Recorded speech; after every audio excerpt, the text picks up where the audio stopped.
તો બોલ જ કરો. હેલો મિત્રો, રાધે રાધે. આજે હું બચ્ચો માટે નાના બેબી માટે શીરો બનાવું છું મખનાનો. એની અંદર જો ડાયરેક્ટ થોડુંક દૂધ લઈ લેવાનું, જેટલું તમે કરતા હોવ એટલું દૂધ લઈ લેવાનું, જેટલું બચ્ચો ખાઈ શકે માટે. એમાં 2 ચમચી મખનાનો પાવડર નાખી દેવાનો,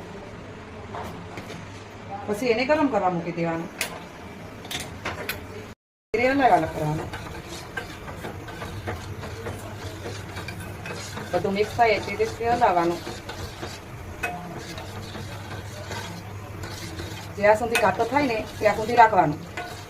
મખનાનો પાવડર છે ને તો બચ્ચો માટે બહુ જ હેલ્થી છે, એમાં કેલ્શિયમ પણ વધારે મળે છે, એટલે સારી ઊંઘ પણ આવે છે નાના છોકરાને. જુઓ, આ થોડો ઘાટો થઈ જાય એટલે પછી એટલે ઉતારી લેવાનું. એમાં ખાંડ બી નાખી શકાય, ને જે છોકરા ન ખાતા હોય તો ગોળ બી નાખી શકાય. ચલો, હવે રેડી થઈ ગયો છે.